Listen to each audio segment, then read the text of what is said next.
और समय का रहस्य। वृंदावन के पास एक छोटे से गांव में जमुना किनारे एक पुराना धूल भरा घर था। इस घर में एक बूढ़ा बढ़ई माधव अपनी युवा पोती राधा के साथ रहता था। माधव के पास एक अद्भुत चीज थी, माइनस एक प्राचीन नक्काशीदार लकड़ी की घड़ी जिसके डायल पर रोमन अंक और एक अनोखा सुनहरा पेंडुलम था। ये घड़ी दशकों से बंद पड़ी थी। उसकी सुइयां एक ही समय पर जमी हुई थीं, सुबह 7:10 पर।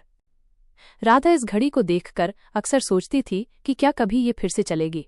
वो माधव से हर शाम पूछती, दादाजी, ये घड़ी कब ठीक होगी? क्या ये फिर कभी समय बताएगी? माधव बस मुस्कुरा देते और कहते, बिटिया, कुछ चीजें अपने आप सही समय पर होती हैं। हर चीज के पीछे एक रहस्य होता है, और समय का भी। एक दिन गांव में जोरदार बारिश हुई, इतनी तेज कि जमुना का पानी अपने किनारों से ऊपर आने लगा। गांव वाले घबरा गए। माधव और राधा भी अपने घर में थे जब अचानक उन्हें बाहर से मदद की गुहार सुनाई दी। एक छोटी लड़की जो अपनी गाय को बचाने की कोशिश कर रही थी, पानी के तेज बहाव में फंस गई थी।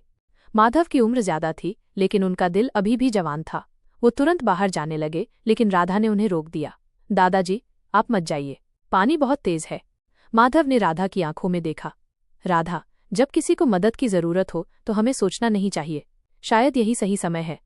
माधव ने साहस जुटाया और पानी में उतर गए। वो तैरते हुए उस लड़की तक पहुंचे और किसी तरह उसे सुरक्षित किनारे तक खींच लाए।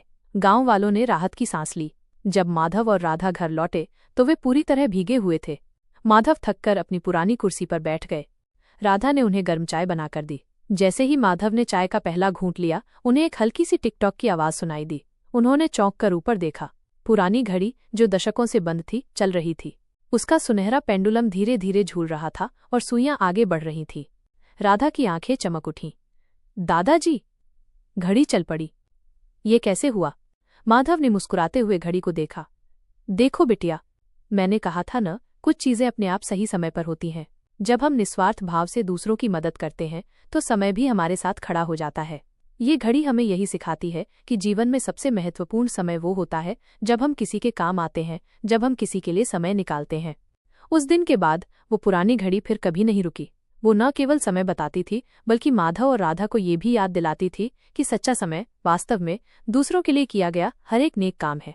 और वृंदावन की जमुना किनारे उस छोटे से घर में समय की टिकटॉक, दयालुता और निस्वार्थता की एक मधुर धुन बन गई थी। अगर आप कोई और कहानी चाहते हैं तो मुझे बताएं।